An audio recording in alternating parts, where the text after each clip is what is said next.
हर रोज एक नई कहानी देखने के लिए चैनल को सब्सक्राइब करें और बेल आइकन दबाना ना भूलें। चारों ओर मोहल्ले की औरतों का जमावड़ा लगा हुआ था, क्योंकि आज कुंती के घर नई बहू जो आई थी। परिणीति लाल जोड़ा पहने दुल्हन के लिबास में ससुराल की चौखट पर खड़ी थी, जहां उसकी सास कुंती हाथों में आरती की थाली लिए दोनों की आरती करने के बाद बहू का स्वागत करते हुए बोलती है। परिणीति बहू, इस कलश को अपने शुभ कदमों से घर के अंदर गिराकर गृह प्रवेश कर। अरे कुंती, शुभ कदमों से नहीं, भारी भरकम कदमों से बोल। तेरी बहू चाहे ना तो अपनी ताकतवर फूंक से ही इस कलश को अंदर गिरा सकती है। कदमों की भी जरूरत नहीं पड़ेगी उसे। हाँ, मेरी बहू खाते पीते घर की जो है और फिर गांव की भी तो है, इसलिए मोटी है। अपने मोटे शरीर का उड़ता मजाक देखकर परिणीति गुस्से में लाल पीली होते हुए बोलती है। लगता है इस औरत को पता नहीं कि मैं कोई साधारण बहू नहीं, जादूगरनी हूँ। बस दुख इस बात का है कि मैं खुद का भारी भरकम शरीर अपने आप पतला नहीं कर सकती। सभी रस्में खत्म होने के बाद परिणीति कमरे में जाकर बोलती है। ये कमरा कितना बिखरा बिखरा हुआ है। कोई बात नहीं, ये सब कुछ मेरी उंगलियों के जादू से अभी सेट हो जाएगा। अब तो आप सब समझ ही गए होंगे कि परिणीति कोई आम इंसान नहीं बल्कि जादूगरनी है, जो अपनी जादुई शक्तियों का प्रयोग करके दूसरों की तो मदद कर सकती है, पर खुद के वजन को पतला नहीं कर सकती। हर वरदान का लाभ और हानि दोनों होते हैं। कमरे में बैठी परिणीति खुद से बोलती है। आज मेरा हृदय बहुत प्रसन्न है। आखिरकार मैंने अपनी विवाह की इच्छा को पूरा कर ही लिया और सासू माँ को पता भी नहीं चलने दिया कि जिस मायापुर नगर से वो मुझे अपनी बहू बनाकर लाई हैं, वो कोई साधारण नहीं बल्कि मायावी परीलोक नगर है। रणवीर हॉल में लगे सोफे पर बैठकर निराश मन से बोलता है। सोचा था कि ऐसी सुंदर लड़की से शादी करूंगा जिसकी पतली कमर, तिरछी नजर और कातिलाना अदाएं हों, पर ऐसी मोटी भैंस हथनी से शादी हो गई जिसकी कमर नहीं कमरा है, वजन मुझसे भी दुगना है। अगर उसे गोद में उठाने की कोशिश करूंगा तो मैं ही दुनिया से उठ जाऊंगा। रणवीर खुद से बातें कर ही रहा था कि तभी अचानक परिणीति उसके सामने आ जाती है और रणवीर चौंकते हुए बोलता है। तुम अचानक से मेरे सामने प्रकट कैसे हो गई? जादू से। मैं तो आपके मन में चल रही बात को भी जान सकती हूँ और बता भी सकती हूँ कि आप क्या सोच रहे हैं। तो फिर अपनी उस जादुई शक्ति से अपने इस मोटे शरीर को पतला करने का कष्ट क्यों नहीं कर लेती मोहतरमा? काश कि ये मेरे बस में होता तो मैं अपनी जादुई शक्तियों से सर्वप्रथम अपने वजन को नियंत्रित करती और पहले की भांति सुंदर बन जाती। क्या हुआ, नहीं कर सकती ना? तो अपना ये मोटा शरीर लेकर चली जाओ। तुम्हें देखकर मुझे घुटन हो रही है, हवा आने दो। एक बार मेरी आंखों में देखो। तुम्हारी आंखों में समंदर नहीं जो मैं डूब जाऊंगा, और ना ही कोई जादू। एक बार देखो तो। रणवीर जैसे ही उसकी आंखों में देखता है, परिणीति उसी क्षण अपने नेत्रों के जादुई शक्तियों का प्रयोग करके उसे अपनी ओर सम्मोहित कर लेती है, जिसके बाद रणवीर को उसकी पत्नी पतली और सुंदर दिखने लगती है। दोनों कमरे में जाते हैं, पर गलती से परिणीति शीशे के सामने आ जाती है और रणवीर पर से उसका जादुई असर खत्म हो जाता है, जिसे देखकर परिणीति बोलती है। ये क्या, मैं तो भूल ही गई थी कि दर्पण के सामने मेरा मोटा प्रतिबिंब आते ही इंद्र का जादू समाप्त हो जाएगा। मैं यहाँ कैसे आया? मेरे आकर्षक रूप में खोकर प्रतिदेव, और अभी तो तुम मुझे गोद में भी उठाने वाले थे, याद नहीं क्या? ऐसा डरावना महंगा मजाक मत करो। तुम्हें गोद में उठाने के चक्कर में मुझे ऊपर नहीं उठना जो मैं ऐसा सोचूंगा। मेरा वजन तुमसे भी कम है, यकीन नहीं होता तो उठाकर देखो। रणवीर जैसे ही मोटी परिणीति को अपनी गोद में उठाता है, परिणीति उसी वक्त अपनी जादुई शक्ति का इस्तेमाल करती है और रणवीर बोलता है। ये कैसे हुआ? तुम तो इतनी मोटी हो, फिर मैंने तुम्हें इतनी आसानी से कैसे उठा लिया? ये बात मुझे हजम नहीं हो रही। तुम सच में कोई जादू जानती हो क्या? हाँ, ऐसा ही समझ लो। रणवीर उसे शक भरी निगाहों से देख ही रहा होता है कि परिणीति अपने जादुई अवतार में आ जाती है और रणवीर बोलता है। ये तुम्हारे कपड़े कैसे बदल गए? क्योंकि मैं जादू करना जानती हूँ। अभी तुम्हें डेमो दिखाती हूँ।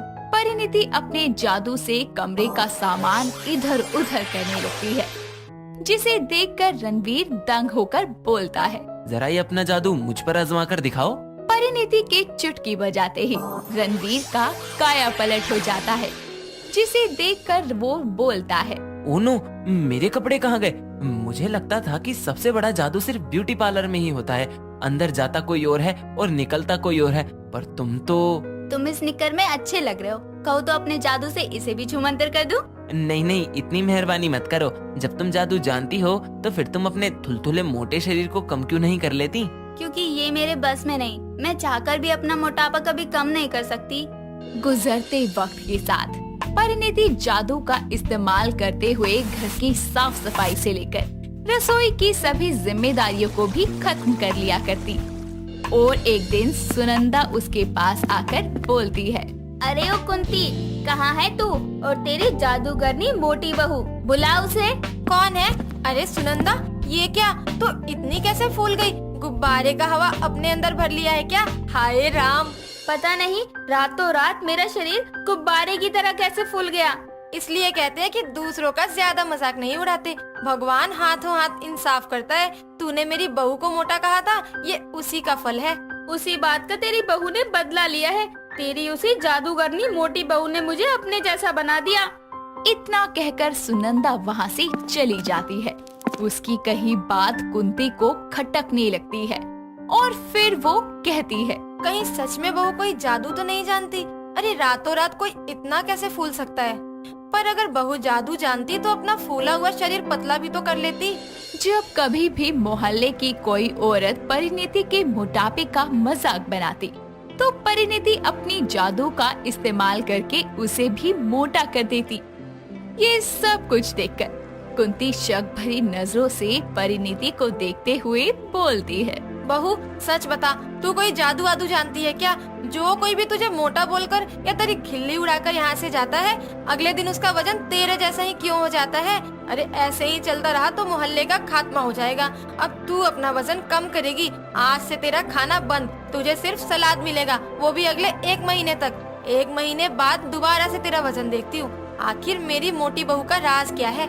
समय बीतने के साथ और 1 महीने बाद जब कुंती फिर से अपनी बहू का वजन चेक करती है तो उसके होश उड़ जाते हैं और वो बोलती है, हे राम जी, 1 महीने बाद भी वैसी की वैसी ही है। ना तो तेरा वजन 1 ग्राम कम है ना ज्यादा। कहीं तेरे मायापुर गांव में माया जाल तो नहीं और तू जादू वादू तो नहीं जानती?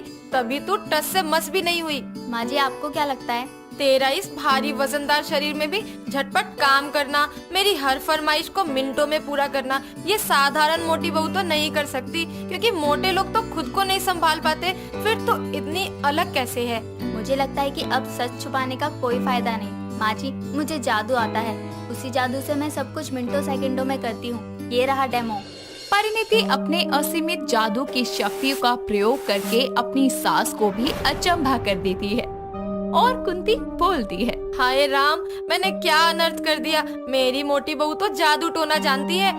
1 मिनट रुक, अगर तू जादू मंत्र जानती है तो अपना ये खली जैसा शरीर का भार कम क्यों नहीं कर पाती? क्योंकि ये मुमकिन नहीं। वो क्यों? जब तू जादू से मिनटों में 56 तरीके के व्यंजन बना सकती है, चुटकियों में बिखरे घर की काया पलट कर सकती है, मोटे को पतला और पतले को मोटा कर सकती है, तो फिर खुद को पतला क्यों नहीं कर सकती? उसके जादुई खौफ के कारण उसे स्वीकार कर लेती है और थुलथुली मोटी परिणीति चाहकर भी अपनी जादुई शक्तियों का प्रयोग करके अपने मोटे शरीर को कभी भी पतला नहीं कर पाती।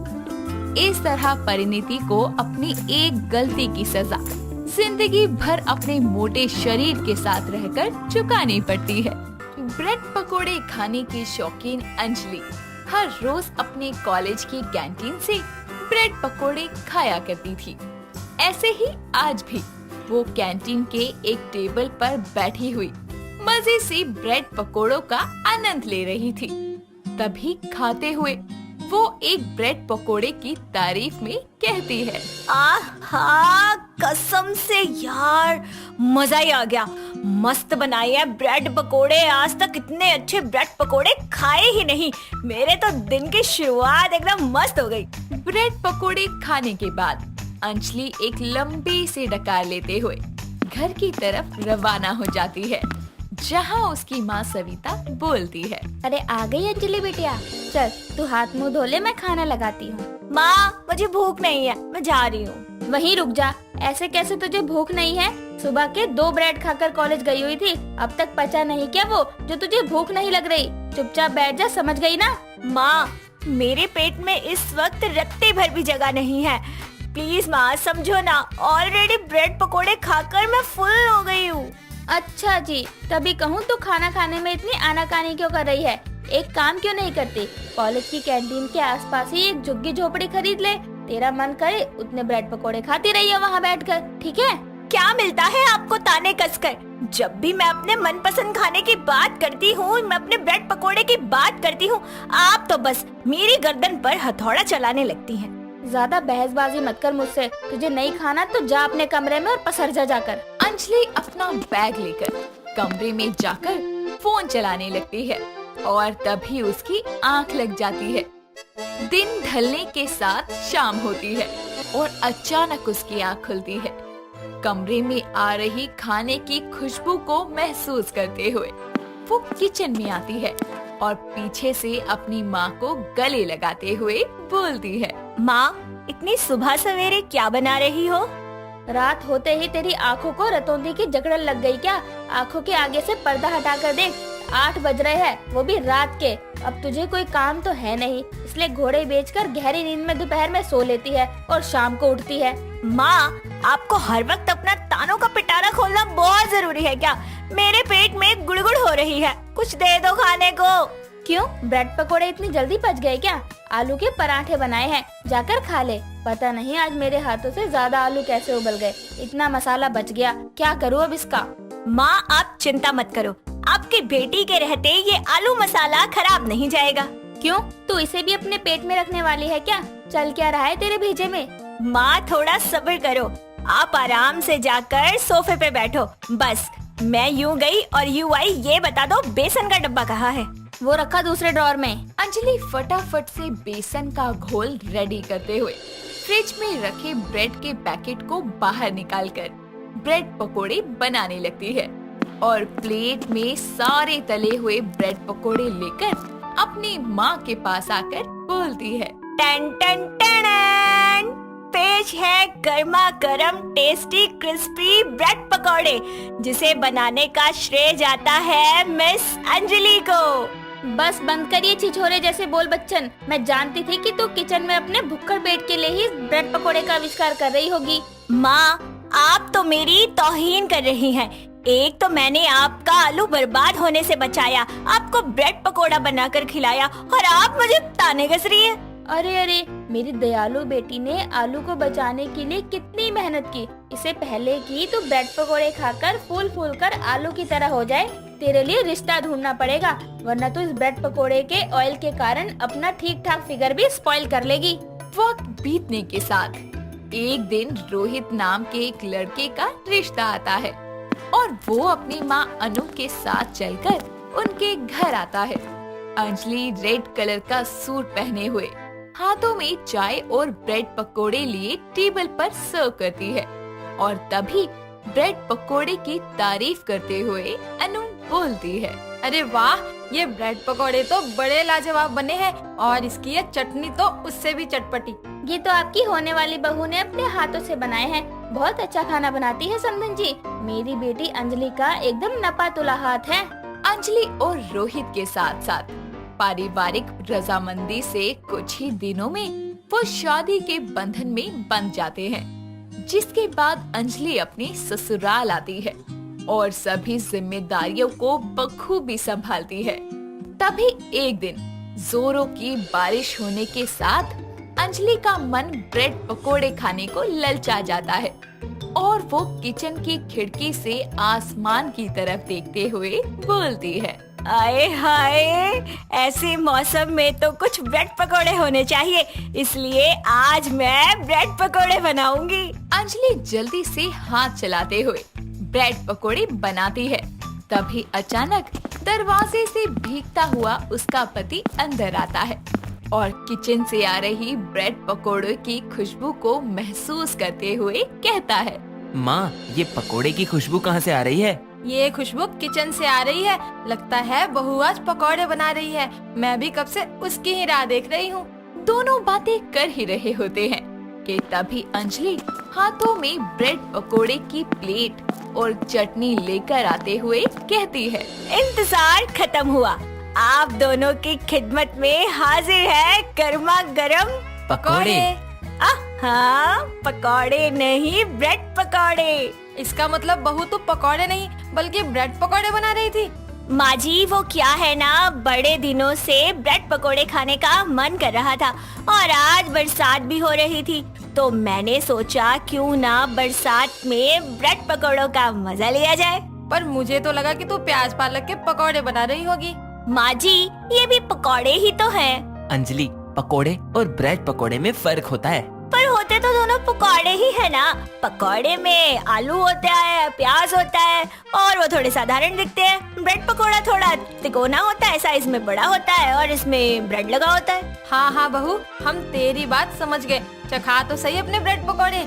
माँ जी, बातें छोड़िए ना, खा कर बताइए कैसे बनी है। सभी एक साथ खाना शुरू करते हैं, जिसके बाद अंजलि बोलती है, तो माँ जी बताइए, कैसे लगे आपको अपनी बहू के हाथों के बने हुए ब्रेड पकौड़े? अच्छा बनाया है बहू, पर तूने इसके अंदर का ऑयल अच्छे से निचोड़ा नहीं। अगली बार ध्यान रखना। और दूसरी बात, अब आगे से जब कभी भी ब्रेड पकौड़े बनाइयो तो चटनी में पुदीना और आंवला डालना मत भूलियो। क्या हुआ माँ जी, ये वाली चटनी आपको पसंद नहीं आई? अरे वो बात नहीं है बहू, मैं इसलिए कह रही हूँ क्योंकि पुदीना आंवला गैस और पेट दर्द जैसी समस्याओं को दूर रखता है। एक तो ये ब्रेड पकौड़े तूने बहुत तीखा बनाया है, फिर दूसरा इसमें ऑयल बहुत है, और इतना तो तुझे पता ही होगा कि आजकल 90% बीमारियां तेल से ही शुरू होती है, इसलिए कह रही हूँ। ठीक है माँ जी, आगे से ध्यान रखूंगी। समय गुजरता है और अंजलि की ब्रेड पकोड़े खाने की भूख दिन पर दिन बढ़ती ही चली जाती है, जिस कारण जब भी कोई उसके घर आता तो अंजलि उनके स्वागत में ब्रेड पकोड़े ही बनाया करती, जिसकी आड़ में वो खुद भी ढेरों ब्रेड पकोड़े का सेवन कर लिया करती। एक दिन उसके घर मोहल्ले की 2 पड़ोसनें आती हैं और अनु कहती है, क्या बात है, आज गली के 2 हंसों का जोड़ा मेरे घर कैसे पधार गया? अरे तुझे बुलावा देने आए थे। काहे का बुलावा? कल मेरे यहाँ माता की चौकी है, उसी का निमंत्रण देने आए हैं। दोनों सास बहू की टोली चले आना। अच्छा आंटी जी, अब आपने माता की चौकी रखी है तो खाना पीना भी तो होगा। सारा कुछ नहीं, चाय वाय का प्रबंध कर रखा है। बस चाय, खाने के लिए कुछ भी नहीं। अरे बहू, माता की चौकी में ही इतना खर्चा बैठ गया और एक हलवाई भी बुक किया था, लेकिन बड़ी मोटी रकम मांग रहा था। बेअक्ल, ये अन्नू की बहू किसी हलवाई से कम नहीं है, बड़ा बढ़िया ब्रेड पकोड़ा बनाती है। मैं तो कहती हूँ इसी को कह दे, हलवाई के पैसे भी बच जाएंगे और माता की चौकी का जुगाड़ भी हो जाएगा। बहू, सुना है तो ब्रेड पकोड़े बड़े अच्छे बनाती है। माता की चौकी में कामकाज करना बड़ा पुण्य का काम होता है। तू तो सौभाग्यशाली है जो तुझे ये अवसर मिल रहा है। जी जी आंटी जी, आप सामान मंगवा लीजिए, मैं कौन सा मना कर रही हूँ। कल तो मेरी मौज हो जाएगी, सब लोग माता की पूजा करेंगे और मैं अपने पेट की पूजा ब्रेड पकोड़ों से करूँगी। वक्त गुजरता है और अगले दिन मोहल्ले की सभी औरतें एकत्रित होती है, जहां अंजलि अपने हाथों से सभी के लिए ब्रेड पकोड़े बनाती है। और चौकी खत्म होने के बाद सरिता कहती है, ये ले अंजलि बहू, सबसे ज्यादा मेहनत तूने की है, इसीलिए जितने ब्रेड पकोड़े खाने हैं ना उतने ही उठा ले। ब्रेड पकोड़े खाने की शौकीन अंजलि सरिता के दिए ऑफर को देखते हुए ढेर सारे ब्रेड पकोड़े उठा लेती है और एक साथ इतना ऑयली और तीखा खाने के कारण उसके पेट में जोर से दर्द उठता है, जिस कारण उसकी सास उसे हॉस्पिटल ले जाती है, जहां डॉक्टर उसका चेकअप करके बताते हैं, अब चिंता की कोई बात नहीं है, आपकी बहू ठीक है। पर डॉक्टर साहब, मेरी बहू को हुआ क्या था? अचानक उसकी ये हालत कैसे हो गई? ज्यादा तेल मसाला खाने के कारण उनके शरीर का पीएच बैलेंस बिगड़ गया था, इसीलिए उनके पेट में दर्द के साथ ये सारी तकलीफें होने लगी। आगे से ध्यान रखिएगा, कि ये इतना ज्यादा मात्रा में बाहर की चीजों का सेवन ना करें। सुन लिया ना बहू, एक साथ इतने सारे ब्रेड पकौड़े खाने को किसने कहा था? देख ले, तेरे इस जुबान के स्वाद के कारण आज तू अस्पताल के बिस्तर पर पड़ी है। कितनी बार समझाया था कि इतना मिर्च मसाले और तेल वाला खाना अच्छा नहीं है। माँ जी, मुझे नहीं पता था कि मेरे ब्रेड पकोड़े मुझे यहाँ तक ले आएंगे। मैं वादा करती हूँ, जब तक मैं ठीक नहीं हो जाती मैं ब्रेड पकोड़े तो क्या, सिंपल सादे पकोड़े भी नहीं खाऊंगी। इस तरह जरूरत से ज्यादा ब्रेड पकोड़े अंजलि को अस्पताल तक ले आते हैं, जिसके बाद उसे अपनी बिगड़ती सेहत देखकर इससे सीख मिलती है कि किसी भी चीज को जरूरत से ज्यादा खाना पीना सेहत के लिए कितना नुकसानदायक हो सकता है। दोस्तों, अगर आपको ये कहानी पसंद आई तो इसे लाइक करें, शेयर करें और कमेंट करके बताएं कि कहानी में आपको सबसे अच्छा क्या लगा।